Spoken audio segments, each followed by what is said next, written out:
खुलुमबाय। Rely news 24 नि स्टुडिअ'आव रादाबखौ फरायदों आं प्रिया बसुमतारिया।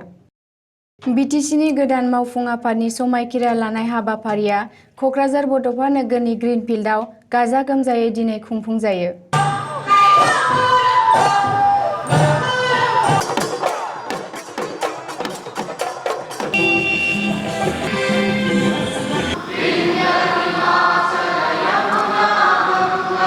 गोदान मावफुं आफादनि गाहाय मावफुंगिरि प्रमद बर'जों लोगोसे इउपिपिएलनि गबिन्द बसुमतारी, लेङाइ गाहाय मावफुंगिरि, बिजेपिनि दिगन्त बरुवा आरो धन दासआ मावफुं सोद्रोमा आरो जिएसपिनि घनश्याम दासआ मावफुं सोद्रोमानि बिबान लानाय समायखिरा लायो।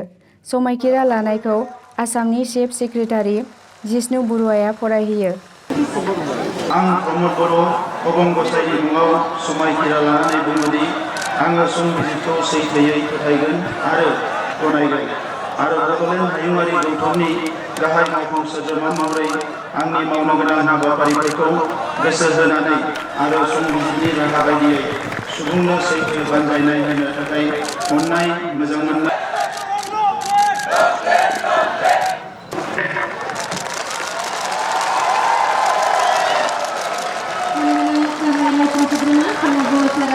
हाबाफारियाव आसामनि गिबि मन्त्रि डक्टर सर्बानन्द सन'वाल, मन्त्रि डक्टर हिमन्त बिश्व शर्मा, बिजेपिनि आसामनि आफादगिरि रन्जित दास, त्रिपुरानि लेङाइ चिफ मिनिस्टार जिष्णु देब बर्मा, रायजो सभानि बारग' एमपि उर्खाव ब्रह्म, रायजो सभानि बारग' एमपि बिश्वजित दैमारी आरो गोबां दैदेनगिरिफोरा बाहागो लायो।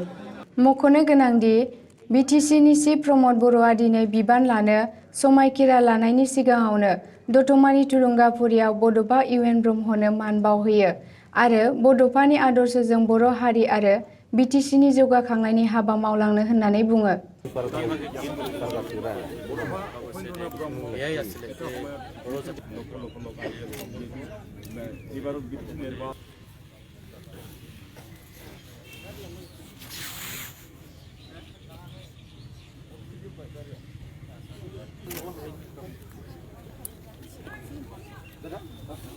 आरो बे बिबानखौ आइ आफा रायजो राजानि अननाय आरो सिबिनायखौ हास्थायनानै आङो दिनै समायखिरा लाबाय। दा मानगोनां रायजोफोर, जोंनि हारिया गोब्राब मोनसे थासारिनि गेजेरजों दिनै फैनो हादों। बे थासारिखौ जोङो मालाबाबो बावलांनो मोननाय नङा। गोबाव सम सोमावसारनायाव 5,000निख्रुइ बांसिन सुबुङा जिउ गारदों आरो बिनि उनाव जोङो बिएससिनि उनाव बिटिसिनि उनाव बिटिआर मोननो हादों। बे मोनथाम खुंथाय गोहोखौ जोङो मोनफुंनायनि उनाव हारिनि राजखान्थि मोनथायनि बाथ्राया दिनै जोंनि गेजेराव जोबनानै थाङाखैब्लाबो जोंनो जिखिनि नांगौ बेखौ जोङो मोनफुंनो हाबाय आरो बिनि गेजेरजोंनो बड'फा उपेन्द्रनाथ ब्रह्मआ जोंनो बिबान होलांनाय बुहुमाव बर' माहारिखौ मोनसे गेरेमसा माहारि दानायनि जे हाबाफारि बेखौ मावफुंनो थाखाय जों जानजि खाफ्रानांगोन। थांनाय गोलाव समाव गावजों गाव एना एनि दाङाबाजि जानानै जोंनि हारि दानायनि खामानि मावनाया गोग्लैसोनानै थानांदों। नैबे समाव आङो बर'नि सानसुमै मेलेमजिबि अफिसार जाय जेरावनो थाया मानो साफ्रोमबो बर' फिसाखौ खावलायदों जोङो खौसे जानांगोन आरो हारिनि मावनो लानाय हाबाफारिफोरखौ मावफुंनानै बुहुमाव मोनसे गेरेमसा हारि महरै गायसननो थाखाय बयबो जानजि खाफ्रागोन आं बेखौ मिजिंथिदों। मानगोनां रायजोफोर, आङो सासे बेवहाय बे बेसेबा गिदिर राजखान्थि दैदेनगिरि महरै खामानि मावनो फैयाखै। आङो नोंथांमोनखौ सिबिनो फैदों। नोंथांमोननि जेंनायानो आंनि जेंना, नोंथांमोननि दुखुआनो आंनि दुखु। बे बड'लेण्ड ओनसोलनि साफ्रोमबो सुबुंनि दुखुआनो आंनि दुखु। दा बेनिखायनो फारफ्रोमबो बिथिङाव जौगानाय लाबोनानै गासैबो जेंनाखौ सुस्रांनानै बिटिआर गोरोबथाखौ 100% इमप्लिमेन्ट खालामनानै जोंनि गेजेराव जोङो इयुननि जि मोनसे जौगासार बर' माहारि दानाय बे हाबाफारिखौ जोङो मावफुंगोन। दिनै बेवहाय जों बयबो नुनो मोनदों जे नरेन्द्र मदि बिथांनि दैदेननायाव थांनाय 27 जानुवारियाव जि गोरोबथा जानानै थांबाय बिनि गेजेरजों जोंहा सान्थि फैबाय। एनडिएफबिनि मोनब्रै हान्जाया दिनै मोनसे नर्मेल लाइफ मोनसे खुंनो हाबाय। दिनै बिथांमोना राजखान्थि गेलेनानै बिथांमोननि दैदेनगिरियानो दिनै जोंनि हायुंखौ सामलायनो थाखाय दिनै दैदेनगिरि महरै गबिन्द बसुमतारी, बिथां रन्जित बसुमतारी फेरेंगा बिथांमोना दिनै दैदेनगिरि जाफैनो हाबाय आरो दिनै जों साफ्रोमबो बिग्रायारिनिफ्राय खुंथाय गोहोआव फैनाय जिखिनि दैदेनगिरिफोर दङ हारिनि गासैबो जेंनाफोरखौ मावफुंनो थाखाय समायखिरा लानानै दावगाबोदों आरो नोंथांमोना बिश्वास लानानै जोंखौ खामानि मावनो सुजुग होगोन आं बेखौनो मिजिंथिबाय गोलाव बाथ्रा बुंनो सानाखै दिनै नोंथांमोना दुखु खस्थ'जों बेसेबा गोबावजों जों थाबोबाय सान्दुं अखायाव नोंथांमोना गसंबोबाय दुखु खैफोदाव गसंबोबाय बिनि थाखाय रोजा रोजा साबायखर बावबाय आरो थांनाय बिसायख'थियाव नोंथांमोना जे बेसेबांबा खस्थ' खालामनानै जोंखौ देरहाहोबाय बिनि थाखायबो आङो नोंथांमोननिसिम साबायखर बावहरबाय। हाबाफारियाव बाहागो लानानै आसामनि चिफ मिनिस्टार सर्बानन्द सन'वालआ बेसेन गोसा बिबुंथि होयो। बिबुंथियाव बिथाङा गासै रायजोफोरखौनो बिजेपिजों लोगोसे गोदान बिटिसिनि सरकारनि फोरमायनो खावलायनायजों लोगोसे प्रमद बर'खौ बिटिसिखौ सालायनो गोथारै हेफाजाब होगोन होननानै बुङो।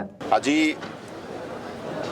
বিটিচিত নতুন চৰকাৰ গঠন হ'ল প্ৰমোদ বড়ো ডাঙৰীয়াৰ নেতৃত্বত UPPL বিজেপি আৰু GSP যৌথভাৱে মিলি আজি কোকৰাঝাৰ চিৰাং বাক্সা আৰু ওদালগুৰি চাৰিখন জিলাৰ ৰাইজৰ উপস্থিতিত শপত গ্ৰহণ অনুষ্ঠান হ'ল। আমি আশা ৰাখিছোঁ সকলোৰে সহযোগিতাত আগন্তুক দিনত এই অঞ্চলৰ ক্ষিপ্ৰতাৰে উন্নয়ন সম্ভৱ হ'ব। আমি BTR চুক্তিখন কাৰ্যকৰী ৰূপ দিম নিষ্ঠাৰে জনসাধাৰণৰ আস্থা আৰু বিশ্বাসত লৈ আৰু এই অঞ্চলত শান্তি প্ৰতিষ্ঠা কৰাৰ যিটো প্ৰতিশ্ৰুতি ইতিমধ্যে প্ৰমোদ বড়ো ডাঙৰীয়াই তেখেতৰ বক্তব্যত দিছে আমি সকলোৱে আনন্দিত হৈছোঁ। আমি বিশ্বাস কৰোঁ যে সকলোকে আস্থা আৰু বিশ্বাসত লৈ ইয়াত যিমান জাতি জনগোষ্ঠী ভাষা ভাষী ধৰ্মাৱলী লোক আছে সকলোকে নিৰাপত্তা নিশ্চিত কৰিব লাগিব, সকলোৰে উন্নয়নৰ বাবে সকলোকে সুযোগ প্ৰদান কৰিব লাগিব, সকলোকে মৰ্যাদা সহকাৰে সামাজিক সুৰক্ষা প্ৰদান কৰিব লাগিব, মাটি ভেটি কৃষ্টি সংস্কৃতি ভাষা সাহিত্য ঐতিহ্য সকলোৰে ৰক্ষা হ'ব লাগিব। তেনেধৰণৰ সমন্বয়ে ভূমি হিচাপে এই বিটিচি অঞ্চল প্ৰতিষ্ঠা লাভ কৰক তাকে আমি কামনা কৰিছোঁ।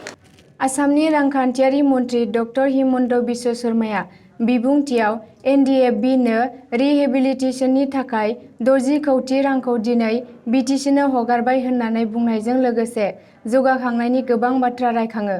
নতুন বিটিসি প্ৰশাসনে দায়িত্ব লোৱাৰ লগে লগে সেই পুঁজি মুকলি কৰি দিয়াৰ ব্যৱস্থা আমি হাতত ল'বলৈ সিদ্ধান্ত লৈছোঁ।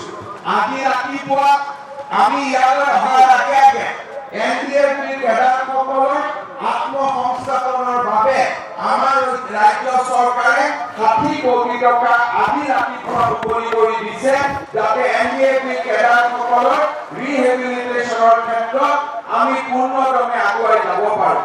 দুমাহৰ ভিতৰত বিধানসভা নিৰ্বাচনৰ প্ৰাক মুহূৰ্তত বা তাৰ আগতে তামোলপুৰত এখন নতুন মেডিকেল কলেজৰ নিৰ্মাণৰ দিশতো আমি আগবাঢ়িবলৈ সিদ্ধান্ত লৈছোঁ।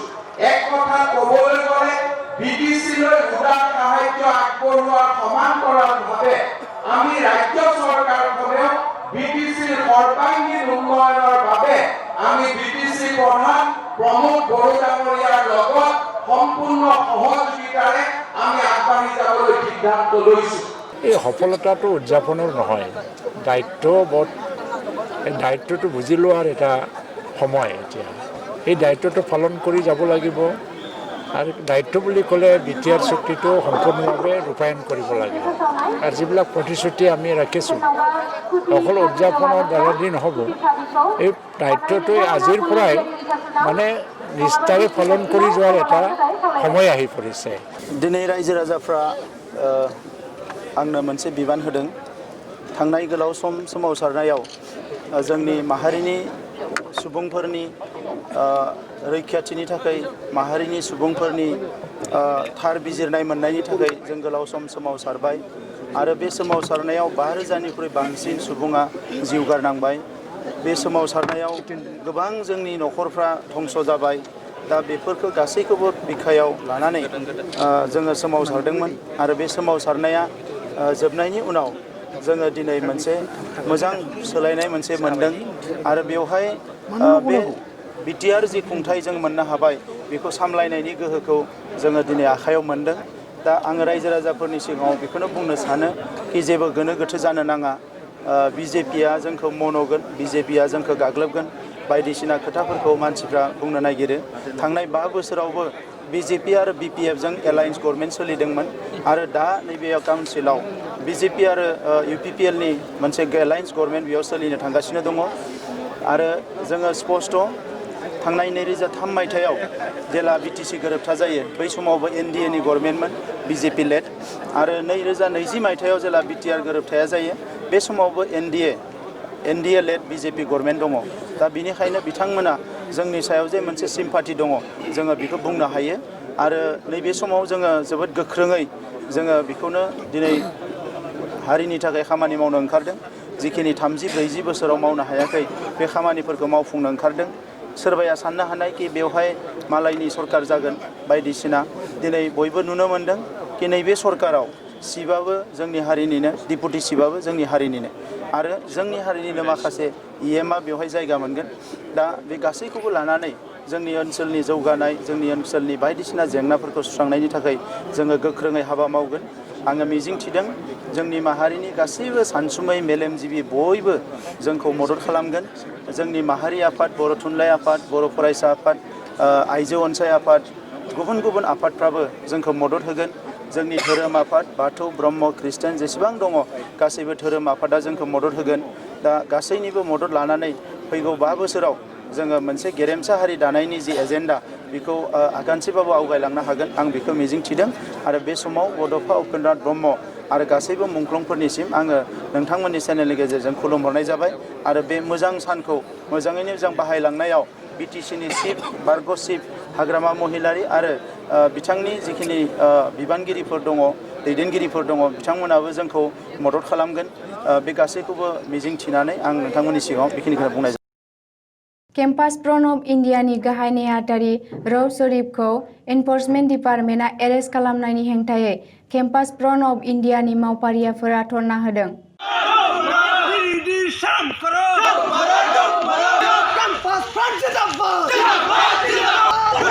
बिटिसिआव सरकार दानाय लोगो लोगो दोलो सोलायनाय राजखान्थिया जागायबाय। श्रीरामपुर बियाबनि कंग्रेस बिजाथि सजल कुमार सिंहआ दिनै बिजेपि हान्जायाव हाबो। दिनैनि रादाबा एसेनोसै गोजोन्थों।